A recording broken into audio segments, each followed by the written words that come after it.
téléspectateurs, comme promis, nous nous retrouvons pour votre émission Zoom sur. Ce soir, nous allons parler du Ravel, le recensement administratif à vocation électorale qui a été lancé le 27 janvier dernier. Nous parlerons de comment et du pourquoi, comment se déroule justement ce recensement. Et pour en parler, ce soir, nous avons avec nous sur notre plateau Madame Lemina Mohamed Bouya Momo, qui est membre du comité directeur de la Commission électorale nationale indépendante. Également avec nous, à ma gauche, Monsieur Ngaïdé Alassane, qui est le directeur de la communication et de l'éducation citoyenne au sein de la CENI. Bonsoir et merci de vous joindre à nous. Avant d'entamer ce débat, nous allons lancer ce reportage d'Abdoul Adam Abba sur le lancement du Ravel. C'est à partir de la wilaya Nouakchott-Ouest que la CENI a donné le coup d'envoi de ce recensement administratif à vocation électorale. Il s'est tenu sous la supervision du président de la CENI, Daoul Abdeljelil. Ce recensement intégral est obligatoire pour tout citoyen désireux d'accomplir son devoir civique lors des échéances électorales qui pointent à l'horizon. Le recensement qui va durer pendant un mois, annule et remplace définitivement l'ensemble des recensements qui ont eu lieu. Le citoyen qui ne se recense pas cette fois ne sera plus recensé, sauf après. L'autre importance qu'il y a à attacher à ce recensement, c'est qu'il va consacrer le dépassement des Mauritaniens à travers leurs jeunes qui étaient au dernier recensement, qui n'étaient pas encore en âge de voter, qui sont cette fois en âge de voter, c'est qu'ils aillent voter. Qu'est-ce que le vote? Le vote est un acte citoyen qui permet à n'importe quel Mauritanien de voter, de proclamer son choix. Le choix impose donc que les femmes, les jeunes et tous ceux qui sont concernés par la citoyenneté aillent se faire inscrire. L'inscription aussi est allégée cette année. On peut, à partir de Nouakchott, s'inscrire pour voter à Zouairat, s'inscrire pour voter à Djoul. Le président de la CENI s'est par ailleurs rendu au niveau des centres de recensement de la wilaya Nouakchott Nord et Sud sur les lieux ici tanquis du déroulement du Ravel en compagnie des membres de la CENI. Rappelons que des centres de recensement sont aussi ouverts en Afrique, dont en Gambie, en Guinée-Bissau entre autres. Des centres sont aussi ouverts en Asie, dont au Royaume d'Arabie Saoudite, au niveau de l'État du Qatar et aux Émirats Arabes Unis. En Europe, un centre est ouvert en France et un autre au niveau des États-Unis d'Amérique. Merci à Abdoul Adama pour cet élément qui nous édifie un peu sur le recensement administratif à vocation électorale. Madame Lemina, bonsoir. Bonsoir. Alors, dites-nous, pouvez nous édifier sur cette importante opération qui est le Ravel? Le Ravel, c'est un acte. Bismillahirrahmanirrahim, wassalatu wassalamu ala rasulillah. Le Ravel, c'est un acte de citoyenneté décidé suite à un accord entre le gouvernement mauritanien et les partis politiques pour faire des élections anticipées, rapides, qui prennent en considération certains aspects. Ces élections ne doivent pas être faites au moment des pluies, de l'hivernage, parce que ça entrave, ni au moment des chaleurs. Et par conséquent, la Commission nationale électorale indépendante a décidé que ce Ravel s'ouvre le plus rapidement possible. Et il a été effectivement ouvert sur l'ensemble du territoire national, sur toutes les villes, toutes les Muqata'a, tous les départements, sur l'ensemble du territoire mauritanien. Il y a eu des commissions de recensement, aussi bien au niveau de la CENI qu'au niveau de l'ANSAD, pour recenser les citoyens mauritaniens. Dans cet accord aussi, il a été décidé que ce soit un recensement nouveau, qu'il exclut et remplace tous les recensements qui l'ont précédé. C'est-à-dire que si un citoyen, il faut que ça soit très clair dans l'esprit du citoyen mauritanien, qu'un citoyen qui s'est inscrit déjà dans les élections de 2019 ou dans les élections de 2018, ça n'a pas d'importance aujourd'hui. Parce qu'il ne peut voter aujourd'hui que s'il est recensé sur ce recensement actuel à vocation. Donc c'est un renouvellement total. C'est un renouvellement total, c'est une liste tout à fait nouvelle. Et comme l'a dit tout de suite le reporter qui avait fait le reportage, le président de la CENI l'a ouvert le 27 à Nouakchott, dans les 3 wilayas de Nouakchott, en compagnie de certains membres de la direction de la CENI. Et aujourd'hui, nous sommes au 11e jour du recensement sur le Ravel, et nous sommes à peu près, nous sommes à 369 000, à peu près vers les 400 000 citoyens sur l'ensemble du territoire national. C'est peu, vous diriez? Nous avons besoin d'un afflux plus important parce que il n'y a pas eu une grande sensibilisation, on le reconnaît. C'est pour cela que nous sommes aujourd'hui ici. Nous demandons à tous les citoyens mauritaniens de venir s'inscrire sur cette liste électorale. Parce que c'est à travers cette liste, l'inscription sur cette liste, qu'ils peuvent voter le jour du vote, qu'ils peuvent choisir leurs représentants futurs sur l'ensemble sur les députations, sur les mairies, sur les départementales. Donc un citoyen qui ne s'est pas inscrit sur ce Ravel perdra sa voix dans les élections prochaines. Nous reviendrons tout à l'heure sur le message que vous avez lancé aux citoyens.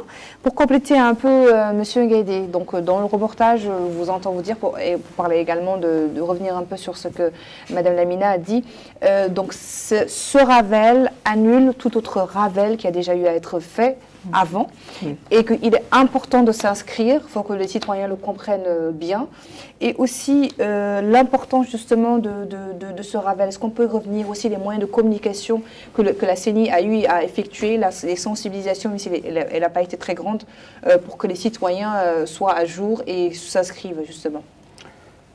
Bonsoir à nos téléspectateurs et merci de nous avoir donné cette opportunité de nous adresser à nos divers publics pour parler d'un sujet qui est un sujet fédérateur pour tous les Mauritaniens et qui est un sujet qui consacre la dimension citoyenne dans la prise de décision et qui commence par le Ravel. Le Ravel, il est dit intégral. Ça veut dire, comme l'a dit Madame Lamina, ça veut dire que de la même manière qu'à un moment donné de notre histoire, on a arrêté les pièces d'identité, on a recommencé à zéro, de la même manière, tout ce qui avait été fait comme Ravel, comme recensement à vocation électorale depuis des années, n'existe plus. N'existe plus. Pourquoi? Il est bon de s'arrêter un peu là-dessus, parce qu'un consensus donne toujours lieu à d'âpres concessions mutuelles. Les partis politiques se sont entendus de manière apaisée, dans la confiance, de faire table rase de tout ce qui avait existé et de recommencer à zéro. Donc, c'est un consensus national validé, mis en place et qui sécurise l'ensemble des parties prenantes. Son objet, Madame Lamina l'a dit, son objet, c'est d'offrir une opportunité majeure à l'ensemble des Mauritaniens pour en faire des citoyens tout aussi majeurs, qui savent que la citoyenneté, ce n'est pas seulement la carte d'identité. La citoyenneté, c'est aussi la possibilité d'exprimer son choix, de porter son choix, et on l'exprime et on le portera par rapport à la question d'aujourd'hui, qu'en ayant déjà sa carte d'électeur. J'ai souvent été tenté de croire que la carte d'électeur suffisait pour, en tout cas, les plus de 18 ans jusqu'à ceux de mon âge ou d'après, que ça devait suffire d'ailleurs de carte d'identité. Parce que le citoyen, c'est le choix. Le citoyen, c'est la liberté d'expression. La citoyenneté est un acte majeur, j'allais même dire capital, dans la vie d'un citoyen. Alors oui, il y a manqué de sensibilisation pour beaucoup de raisons, dont les plus essentielles est par rapport à certaines visions que je me réclame.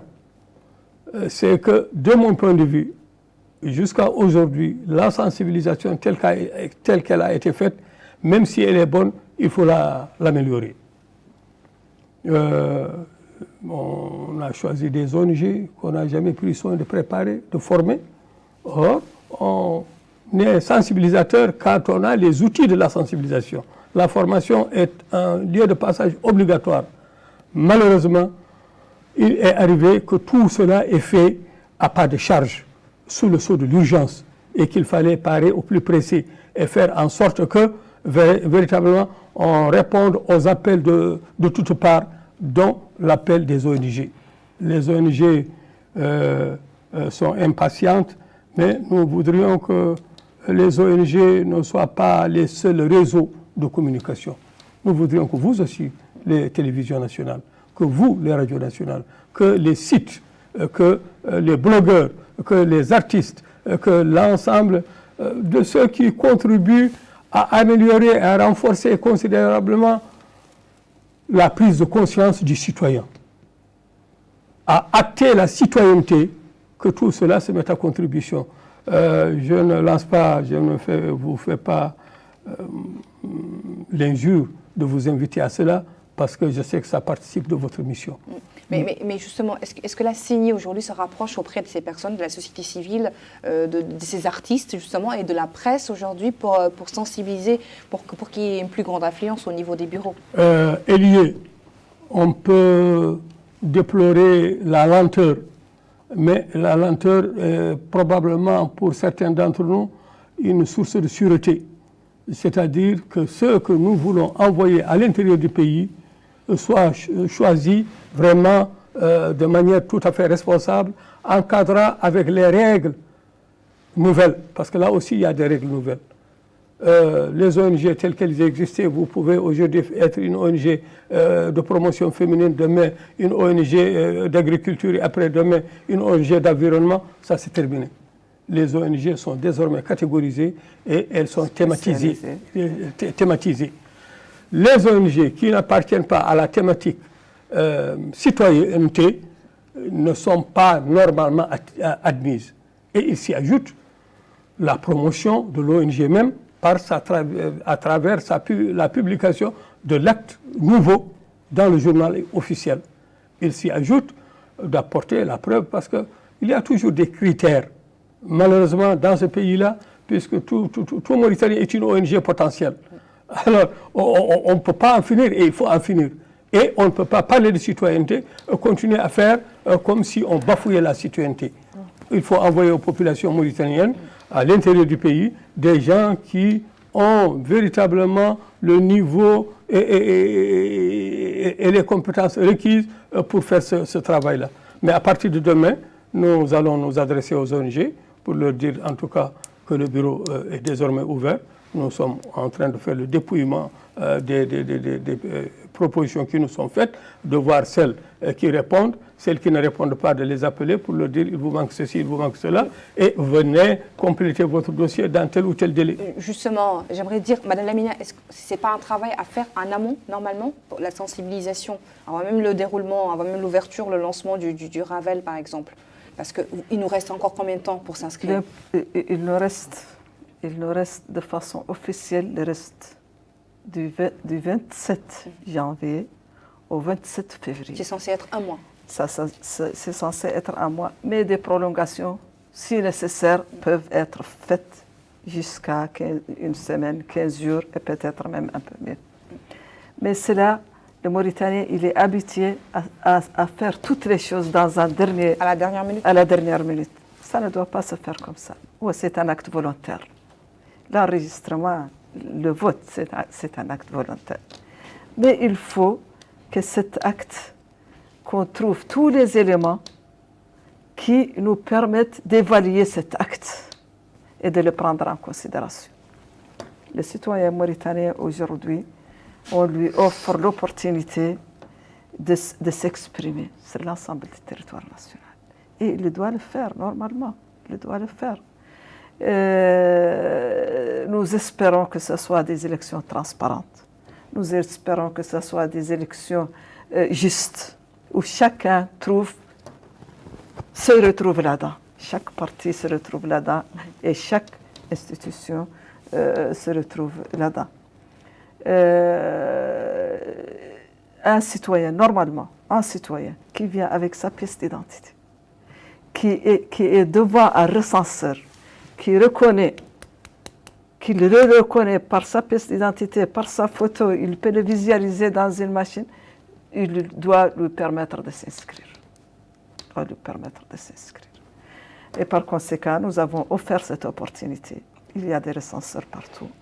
En ce qui concerne la responsabilité, la sensibilisation des ONG, des médias, tout ça, tout le peuple mauritanien doit sensibiliser autour de ce point. Les médias sont les premiers concernés par la sensibilisation. Les télévisions, comme l'a dit le doyen, les radios, les sites, les groupes, que vous avez déjà eu à approcher. Et nous continuons à les approcher, à trouver les procédures nécessaires. Les ONG aussi, qui se sont spécialisées dans le domaine de la sensibilisation et dans le domaine de la citoyenneté et dans le domaine de la vulgarisation de ces objectifs. Nous tous, on doit les encadrer, nous sommes tous prêts à les encadrer, à partir avec eux, à les sensibiliser, aussi bien au niveau central ici à Nouakchott qu'au niveau départemental et régional dans les autres circonscriptions. Donc nous sommes tous, c'est notre fardeau tous, et vous, et moi, et les autres, à bien organiser cela, à offrir l'opportunité à chaque personne, à chaque groupe, à chaque quelqu'un qui peut aider dans cette opération que nous jugeons une opération nationale très importante qui va nous permettre de choisir nos décideurs, qui va nous permettre de choisir nos députés, de choisir nos maires, de choisir nos représentants à l'étranger et même de choisir le président de la République. C'est sur ces élections, sur ces bases qu'on choisit le président de la République. Donc ce n'est pas un acte petit et c'est un acte où toutes les populations ou tous les citoyens doivent normalement participer. En parlant d'opportunités offertes, combien de centres d'enregistrement sont mis à disposition, que ce soit ici en Mauritanie ou même à l'étranger? Dans chaque circonscription électorale, il y a une coordination, il y a une équipe pour chaque wilaya, pour chaque muqata'a, pour chaque département. Nous avons 15 wilayas. Il y a une commission de 6 personnes pour chaque wilaya. Nous avons 63 muqata'a ou même 64 maintenant. Il y a aussi une commission spécifique pour chaque muqata'a. Il y a une commission spécifique pour chaque arrondissement. Dans chaque circonscription électorale, il est ouvert des bureaux de recensement. Plusieurs bureaux dans chaque circonscription, suivant l'importance de cette circonscription. Et on donne au public l'opportunité de s'enregistrer chez eux. C'est-à-dire, je m'explique, de s'inscrire chez eux. Si par exemple, un village loin de la grande circonscription, il y a des équipes qui se déplacent vers cette opportunité, ils leur donnent l'opportunité de s'enregistrer chez eux. C'est à l'intérieur du pays? À l'intérieur du pays. À Nouakchott, c'est couvert. Mais à l'intérieur du pays, il y a des mairies, il y a des agglomérations qui sont loin du centre de gravité de la muqata'a ou de la wilaya ou de l'arrondissement. Des équipes spécialisées, aussi bien de l'ANSAD que de la CENI, se déplacent vers ces populations et leur permettent de s'inscrire chez eux. Suivant bien sûr des critères avec les populations, avec l'administration qui est sur place, avec les hakim et même avec les personnes intéressées par le vote, par le recensement. Et nous évitons les clivages. Chacun trouvera, chaque équipe chaque équipe, chaque clivage trouvera le moyen de se recenser aisément. D'accord. Et pour se retrouver justement au niveau des grandes agglomérations, comme vous dites, comment cela se passe? J'ai envie de m'inscrire, par exemple. J'habite à l'ILOCA, je veux m'inscrire. Comment je fais pour savoir quel est le bureau le plus proche? Le bureau le plus proche de vous, il y a pratiquement dans tous les lieux publics, dans toutes les mairies, dans toutes les écoles, dans tous les lieux publics, il y a un centre d'inscription. Et même parfois, dans ce centre, il y a plusieurs bureaux d'inscription. Il y a des centres traditionnels qui sont connus, qui existent depuis toujours. Oui. Donc, si un citoyen s'en va dans un de ces centres-là, il pourra se faire inscrire. Et aussi, pratiquement, s'il y a des exceptions, il y a des exceptions, mais pratiquement tous les centres administratifs, il y a des centres d'inscription. Dans les écoles, dans les muqata'a, dans les mairies, dans pratiquement les établissements publics. Il y a généralement. Donc, regardez le centre le plus proche de vous, vous venez s'inscrire, il n'y a pas de problème. Pour compléter un peu, pour les... comment vous vous arrangez aujourd'hui pour expliquer aux citoyens les horaires d'inscription et les jours? Est-ce que par exemple, c'est tous les jours qu'on peut s'inscrire? C'est tous les jours. L'inscription est ouverte tous les jours. Et les citoyens ont la latitude de choisir leur centre, la latitude d'aller à l'heure de leur choix. Et évidemment, parce qu'il n'y a pas encore cette massification, nous n'avons pas la prétention de dire au 11e jour que nous avons atteint notre vitesse de croisière, mais bien évidemment, il y a des endroits où la foule est massive. Il faut savoir attendre. Et il faut savoir attendre. C'est un mal bien de chez nous que de s'impatienter. Le Mauritanien s'est impatienté. Mais le Mauritanien doit savoir que le vote n'est pas seulement important pour lui. Il engage l'avenir démocratique de l'État et de la nation et du pays. Il consacre aussi le pluralisme politique qui permet à chaque parti, désormais, de savoir réellement ce qu'il représente. Et de faire que la Mauritanie, au plan extérieur, parce qu'il y a une donne intérieure, c'est l'apaisement, c'est vraiment l'approche participative, mais il y a aussi que ça constitue une vitrine pour nous à l'extérieur. Nous voulons compter parmi les pays qui gèrent au mieux la donne démocratique et la donne citoyenneté. Nous y sommes, nous pensons que notre jeunesse va s'y atteler et c'est un appel pressant que nous lui lançons. Nous pensons que nos femmes, que vous êtes aussi jeunes, vont y aider parce que il y a des structures sociales qui permettent que véritablement on fasse sans la CENI, sans personne, et ça c'est une contribution citoyenne que individuellement et collectivement chacun de nous concourt à la réussite de la campagne. La réussite de la campagne, ce n'est pas pour la CENI. La réussite de la campagne, c'est pour la Mauritanie. La réussite de la campagne, ce n'est pas pour un parti. Parce que si un citoyen est inscrit et s'il vote, c'est un élément en plus dans l'acquis démocratique, dans l'avancée d'une Mauritanie, certes fortement ancrée dans ses valeurs traditionnelles, mais résolument tournée vers l'avenir, vers le progrès. Et pour à l'étranger, comment ça se passe à l'étranger, c'est comme à l'intérieur. Il y a dans ces élections-là, il y a des nouveautés. Oui, justement. Il y a des nouveautés. Il y a une liste spécifique des jeunes.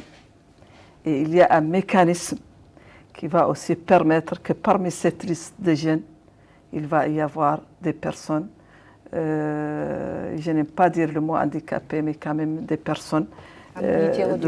Voilà. Vivant avec un handicap. Voilà. C'est une action nouvelle. Il y a aussi un élargissement des centres de vote dans des pays. au départ c'était maintenant c'est 8, au départ c'était 6.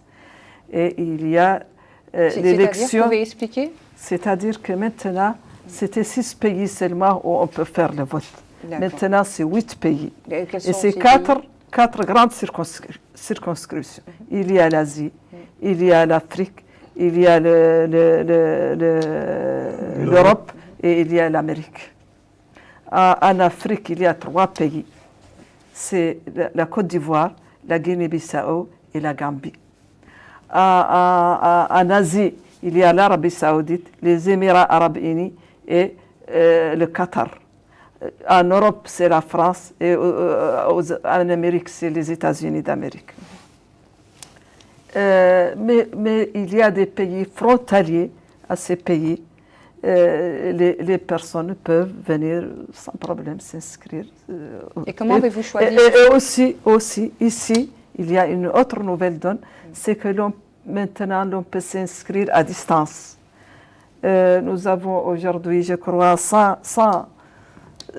vers 200 personnes qui se sont enregistrées en Mauritanie et qui veulent voter à l'étranger. Il y a maintenant cette nouvelle donne qui dit que l'on peut s'inscrire dans ce bureau et le jour du vote, voter dans d'autres circonscriptions à l'intérieur du pays, donc, même à l'étranger. Même à l'étranger, vous pouvez enregistrer ici et voter à l'étranger et vice-versa. Vous pouvez aussi vous inscrire à l'étranger et venir voter en Mauritanie.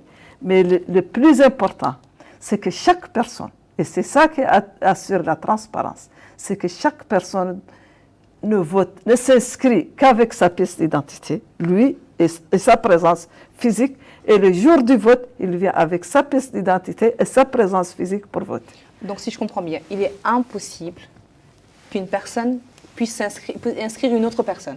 Donc il faut venir personnellement et avoir sa pièce d'identité. S'inscrire et venir personnellement voter.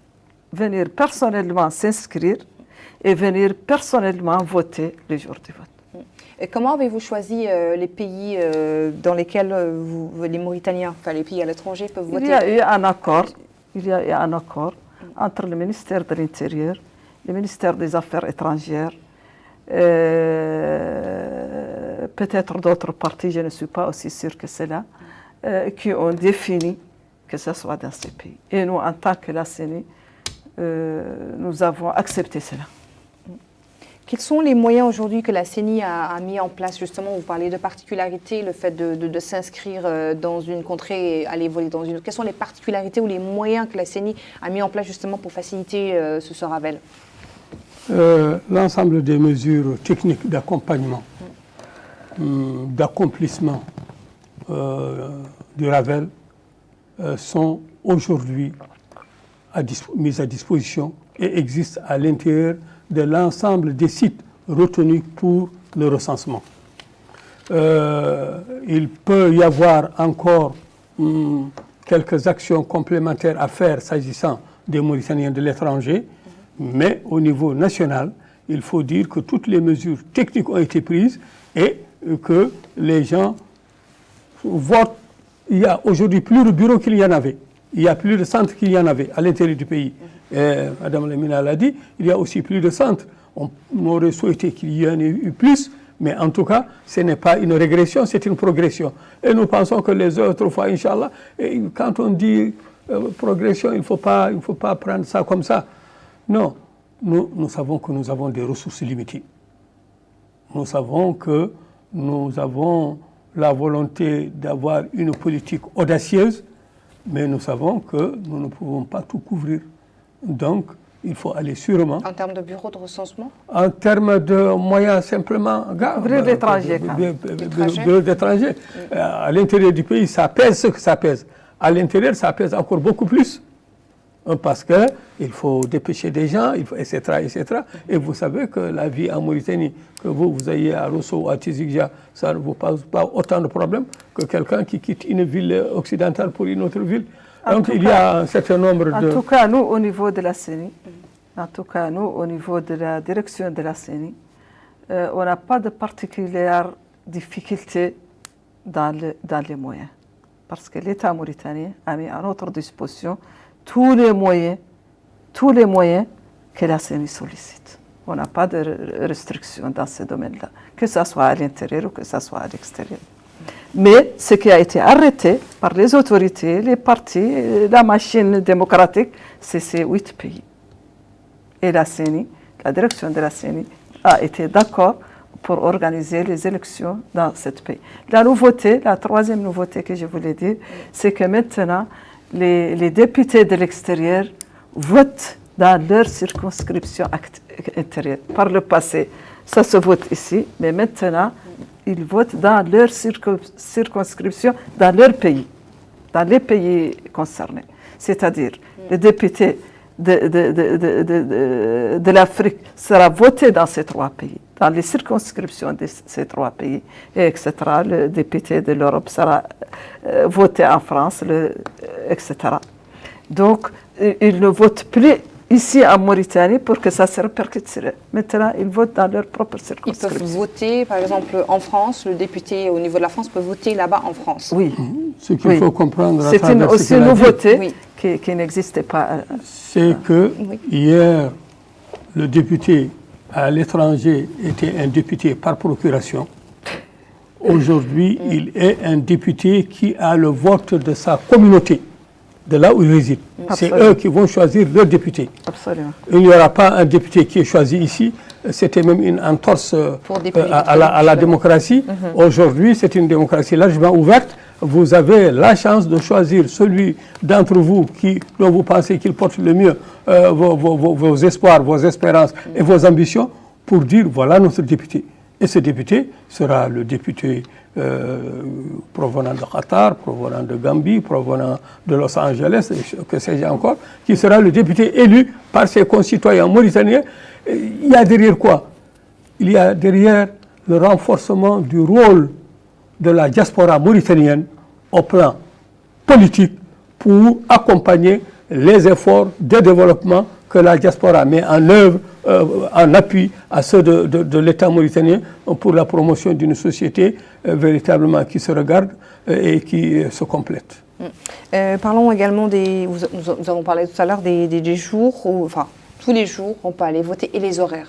Tous les jours. Des horaires entre 8h et 9h, le recenseur est sur place dans son bureau. Et il est supervisé par les superviseurs de la CENI, tous les jours. Jusqu'à maintenant 18h, ça va se prolonger peut-être jusqu'à 21h ou 20h. Oui, je pense surtout aux personnes qui travaillent toute la semaine ou ont des heures pas tous les jours, le dimanche, le dimanche, le samedi, tous les jours. Les bureaux sont ouverts de 8h aujourd'hui jusqu'à 18h et ça peut être prolongé après 18h. Au moment et par rapport à ces travailleurs dont vous faites partie, je pense qu'il y a un sacrifice quand l'appel du devoir vous interpelle, qu'il est nécessaire que chacun d'entre nous mette ce rendez-vous citoyen au-dessus véritablement de oui, bon, je suis descendu maintenant, je vais prendre mon thé, je vais me reposer. Non, ne prenez pas votre thé, allez vous inscrire. Quand vous reviendrez, le restant de votre temps, prenez votre thé. En tout cas, le Mauritanien, il est habitué à faire n'importe quel acte dans un dernier ressort. Tel que Madame vient de dire tout de suite qu'elle ne s'est pas encore inscrite. J'ai honte de dire ça, mais je ne suis pas encore inscrite. Parce que je lui lance un appel pour qu'elle s'inscrive avec les membres de sa famille. J'interpelle tous les groupes, parce que aussi c'est des réseaux sociaux qui sont très importants. Il y a dans chaque mouvance, il y a des groupes, que ces groupes appellent la population à s'inscrire. Il faudrait savoir que c'est un devoir.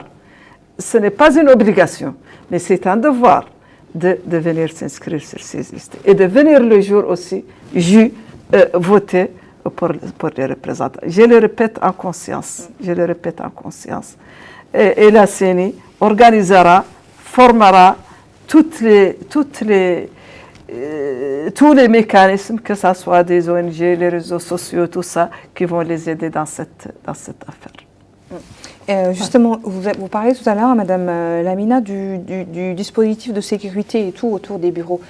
Comment se passe le dispositif de contrôle au niveau des bureaux, dispositif de sécurité, pour s'assurer que la personne s'est bien inscrite comme il faut, qu'elle a respecté les règles et qu'elle peut avoir droit à voter? Oui, nous avons, en tout cas l'administration assure la sécurité personnelle, pratiquement dans tous les bureaux, dans la plupart des bureaux, ou quand même dans les bureaux qui sont censés représenter une certaine insécurité, les bureaux lointains, les bureaux par exemple à Darnaïm qui sont au fond là-bas, à Riyad, dans d'autres circonscriptions à l'intérieur, et qui représentent, si on est tardivement là-bas, qui représentent une certaine insécurité.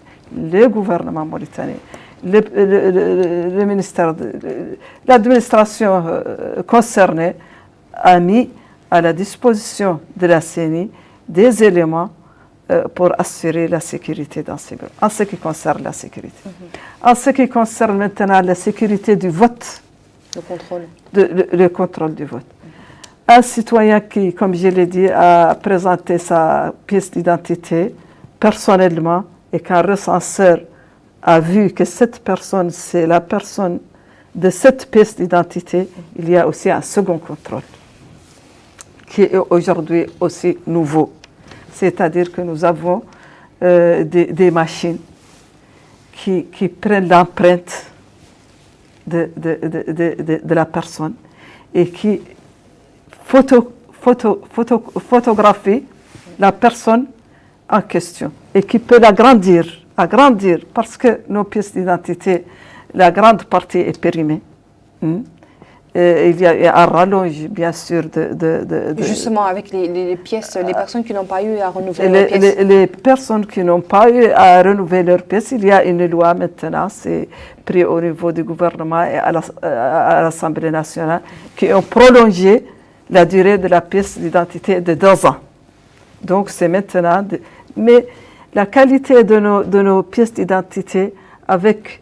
Nous, les Mauritaniens, notre formule de bien garder les documents, il y a toujours des ratures, il y a toujours des petites choses sur la pièce d'identité qui rend parfois que l'appareil ne lit pas correctement la pièce d'identité. Et il y a aussi des personnes, particulièrement les personnes âgées, que l'empreinte ne sort pas très bien. Mais il y a quelque chose de sûr, c'est que cet individu qui s'est présenté avec sa pièce d'identité, si c'est lui et si c'est sa pièce d'identité, il sera recensé au cours de... Et cette machine-là et cette empreinte-là permettent à la centrale de la CENI d'avoir le renseignement immédiatement. Il y a telle personne qui s'est recensée en telle date dans tel bureau avec sa pièce d'identité. Si maintenant, c'est une mesure de sécurité que nous avons mis en place, si maintenant un recenseur, ça peut arriver, nous avons confiance en eux, mais ça peut arriver, l'être humain, c'est comme ça. Si un recenseur veut frauder, il y a une comment ça s'appelle, j'ai dit tout de suite, il y a une empreinte. Et la machine s'ouvre. Il fait rentrer une pièce d'identité, la machine lit la pièce d'identité, il la fait sortir, il rentre une autre. Donc les 2 ou les 3 ou les 4 ou les 5 sont immédiatement tombés à notre centrale et ils font tout de suite l'alerte. Attention, tel recenseur, dans telle zone, dans tel bureau, il faut voir ce qu'il est en train de faire. Donc aussi, c'est un verrou sur la possibilité pour un recenseur de recenser des personnes qui ne sont pas là devant lui. Donc c'est une mesure de sécurité en plus de l'empreinte qui parfois aussi, généralement, en concordance avec la pièce d'identité. Oui, monsieur Vous aurez compris que tout cela concourt à donner de la transparence et à faire en sorte que l'ensemble des parties prenantes puissent s'accorder sur l'essentiel des mesures qui sont prises pour assurer un Ravel correct et demain garantir un vote tout aussi correct. Par le passé, chez nous comme ailleurs, le recensement à vocation électorale a toujours posé problème. Cette année et cette fois, nous pensons que la Mauritanie a pris véritablement toutes les mesures et que la CENI est en devoir de réaliser dans les délais pour en tout cas le recensement c'est 1 mois. Nous pensons que les délais, comme l'a dit Lamina, peuvent être probablement un peu rallongés. Mais ce qui importe, ce n'est pas tant les délais que les résultats attendus. Il y a aux dernières élections un nombre de temps. Cette fois, au dernier Ravel, il y avait tant d'inscrits. Cette fois, nous voulons dépasser ce nombre-là, aller jusqu'à vers 2 millions, pourquoi pas plus, étant entendu que cela consacre l'adhésion des Mauritaniens à cette approche de démocratie participative, inclusive, et qui fait que l'ensemble des opérateurs ne puissent pas remettre demain en cause ce qui a été fait et consacré dans les urnes. Tous les Mauritaniens qui atteindront l'âge de 18 ans le jour du vote, pas aujourd'hui. Aujourd'hui, ils peuvent leur manquer 5 mois, 4 mois. Mais le jour du vote, ils doivent avoir 18 ans ou le droit de s'inscrire sur les listes. Donc c'est une autre particularité. C'est une autre particularité. Tous les citoyens qui atteindront l'âge de 18 ans le jour du vote, le jour J, ont le droit de s'inscrire sur les listes. Ils ont le droit de s'inscrire maintenant. Et c'est vers 900 000 personnes à peu près. Donc ils viennent s'ajouter aux votants qui existaient. Bien sûr, alhamdoulilah, il y a des gens aussi qui ont disparu, mais généralement c'est une augmentation qui se répercute chaque élection sur le... La population mauritanienne, c'est une population qui se renouvelle, alhamdoulilah, en jeunesse. Vous parlez tout à l'heure de l'appareil destiné pour l'enregistrement, qui ne marche que par empreinte, si je comprends bien, pour l'ouverture et pour l'enregistrement. Elle peut marcher sans empreinte. Même pour s'inscrire. Même pour s'inscrire. Même pour s'inscrire, on ne peut pas utiliser la machine. Parce qu'un Mauritanien qui se présente avec sa pièce d'identité et qui se présente personnellement a le droit de s'inscrire sur la liste. Donc vous n'utilisez l'empreinte que si au cas où il y a un doute. Au cas où il y a un doute. Non. On l'utilise pour chaque cas parce que dans notre système, nous, tous les enregistrements, immédiatement, ça se répercute chez nous, dans notre centrale, dans notre serveur central. Et automatiquement, nous avons tous les jours, toutes les minutes, toutes les secondes, nous avons la liste définitive. Donc, tous les jours, nous avons la liste par nom, par pièce d'identité, par numéro de chaque inscription faite. Ça, c'est l'une des objectifs de l'empreinte. Alors, après la clôture du Ravel, quand est-ce que seront disponibles les cartes, justement, les cartes Le Ravel doit se continuer jusqu'à 2 ou 3 jours, je ne sais pas, je crois que c'est 2 jours avant l'ouverture de la campagne. Donc, il peut toujours y avoir des recours à l'inscription. Il y a les délais déjà consentis, c'est 1 mois, plus 1 semaine, plus une autre semaine, et dans la plus grande dimension 2 mois. Mais voilà. Nous ne voudrions se reporter à ces échéances extrêmes que ceux des nôtres qui n'ont pas aujourd'hui l'âge. Ceux qui ont l'âge, nous les invitons à s'inscrire. Vraiment à s'inscrire très rapidement et dans les premiers délais prescrits. Oui, dans un monde idéal, nous préférons tous que ce soit fait dans les 1 mois, dans les 1 mois.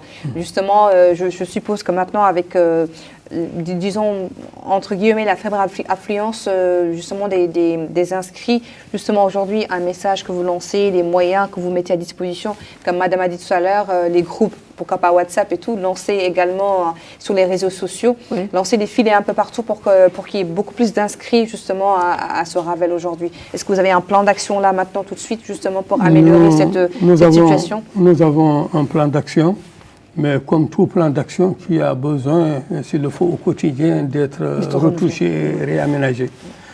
Il y a deux sortes de campagnes, comme vous le savez, de sensibilisation. Il y a la sensibilisation de proximité, qui est celle des ONG à l'intérieur du pays, qui est celle des réseaux. Il y a la sensibilisation de masse, qui est faite avec les radios, avec les télévisions, avec les sites. Bon, dans l'un et l'autre cas, ce n'est pas toujours le même public. La sensibilisation de proximité est une sensibilisation à l'intention de nos populations de l'intérieur qui, généralement, ne sont pas tout à fait équipées en matériel ou en maîtrise des nouvelles techniques de l'information et de la communication. Donc, il faut aller à ces populations-là. Par contre, les populations des grandes villes, les cadres, les hauts, etc., ceux-là, on peut les contacter à travers plusieurs canaux dont nous avons parlé tout à l'heure, c'est-à-dire les radios, les télévisions, les journaux, les sites, les internautes, les blogueurs, les chansonniers, les griots. Nous allons tout combiner pour que, non pas rattraper le temps perdu parce qu'on ne le rattrape jamais, mais au moins combler au maximum qu'on peut ce temps-là et même faire en sorte qu'il n'y ait pas d'incident majeur sur les résultats. En tout cas, alhamdoulilah, il n'y a pas de feu dans la case. L'afflux des inscriptions aujourd'hui est énorme. Quelqu'un qui connaît la mentalité du Mauritanien, comment il agit, et dire qu'aujourd'hui, à 11 jours, nous sommes à peu près à 400 000 inscrits. On peut dire que ce n'est pas un mauvais résultat, mais que ça ne doit pas être un moyen de freinage. On doit effectivement sensibiliser toutes les moyens de sensibilisation possibles qu'on peut posséder, on doit les utiliser. Alors justement, pour un petit peu aussi parler de si quelqu'un perd son récit d'inscription, parce que je suppose que dès qu'on vient s'inscrire, on a un reçu d'inscription. Si quelqu'un perd son reçu, quel est le moyen aujourd'hui pour qu'il puisse récupérer sa carte d'électeur après? Il y a des listes qui vont être affichées dans tous les centres de vote. Quelqu'un peut venir à la liste chercher son nom. Il y a aussi, au niveau de la CENI, il y a la pièce d'identité, le numéro national. Dès qu'il est cherché, il te dit automatiquement telle personne est enregistrée dans telle muqata'a ou dans telle circonscription. Il peut récupérer sa carte. Il peut récupérer immédiatement sa carte. Et ici aussi, il y a des listes qui seront avec les présidents des bureaux de vote. On n'a pas besoin de la carte. Si elle est perdue ou si le reçu est perdu, tu amènes ta pièce d'identité, tu dis je suis tel numéro sur telle liste, dans ce bureau je suis tel numéro, ma pièce d'identité est là, et immédiatement. D'accord, parfait. Alors je vous laisse, avant de clore, parce qu'on est rattrapé par le temps, je vous laisse le soin d'envoyer le message aujourd'hui, cet appel que justement ces citoyens, pour qu'ils aillent s'inscrire, et aussi les moyens, leur éclaircir davantage. Je pense qu'on a eu à en parler, mais comment faire, à quelle heure venir rapidement s'inscrire et vaquer à ses occupations. Nous allons commencer par votre dernier trait. À quelle heure, Madame l'a dit? C'est de 8 heures jusqu'à pratiquement après 18 heures. On a tout ce temps-là. Et elle l'a dit également, si c'est nécessaire de rallonger et de porter ça encore plus loin, on le fera parce que la CENI a un engagement, c'est de réaliser dans les meilleurs délais possibles et dans les règles de l'art la mission qui lui est confiée. Donc, l'appel que nous lançons à tous les Mauritaniens, en particulier aux femmes et aux jeunes, aux associations, aux groupements, aux leaders d'opinion, aux acteurs, c'est qu'ils encouragent, qu'ils se mobilisent l'ensemble de ceux qui sont autour d'eux à aller se recenser. C'est un acte citoyen moralement important. C'est un devoir de patriotisme qui veut qu'on se sente mauritanien en apportant la preuve que sa mauritanité a un sens et a une valeur. C'est également une manière demain de participer au choix, de dire que moi, je vote dans tel endroit pour telle et telle raison, et de consacrer donc le jeu démocratique, de consolider les acquis démocratiques et de faire en sorte que quand nous parlons d'état de droit, l'état de droit est inséparable de l'état de devoir. Nous invitons donc tout le monde à savoir qu'il ne s'agit pas à travers l'acte personnel, il y a un devoir national. Et ne pas répondre au devoir national, même si ce n'est pas puni en tout cas par les textes, moralement c'est difficile à supporter. Voilà justement, Madame Lemina, pour compléter un peu, appeler ces citoyens aujourd'hui à accomplir leurs devoirs citoyens. En tout cas, je sais que tous les Mauritaniens, comme je l'ai répété, viennent toujours en dernière minute. Je lance donc un appel aux Mauritaniens, à tous les Mauritaniens, à travers toutes les composantes qui peuvent les sensibiliser, à travers les partis, à travers les familles. Aujourd'hui, j'étais dans une réunion, le doyen était avec nous, je leur ai posé la question, nous étions beaucoup de monde, vers une trentaine de personnes. Je leur ai dit, est-ce que vous, et c'est des cadres de la CENI, c'est les cadres de la CENI, est-ce que vous vous êtes inscrits? J'ai trouvé un seul qui s'est inscrit. Nous, les cadres de la CENI, jusqu'à aujourd'hui, on lance les appels, on demande aux gens de s'inscrire, et nous, on ne s'est pas inscrits comme vous. Vous faites une émission pour l'inscription et vous n'êtes pas inscrit. Donc, je lance un appel à tous les Mauritaniens de venir s'inscrire et porter leur devoir national sur cette liste. Je sais que c'est un acte volontaire, mais cet acte volontaire, quand même, aujourd'hui, est l'instrument majeur pour réaliser ces élections que veulent les Mauritaniens, que veulent les partis politiques. Et je sensibilise les partis politiques à sensibiliser leurs adhérents sur la nécessité de rapidement s'inscrire sur les listes électorales et de déceler aussi rapidement les problèmes qui peuvent se poser pour nous permettre, nous, CENI, la CENI est toujours ouverte, si je comprends bien, de trouver des solutions à tous les problèmes qui sont posés dans les délais que cela nécessite. Merci beaucoup, vraiment merci Madame Lamina Bint Mohamed Bouya.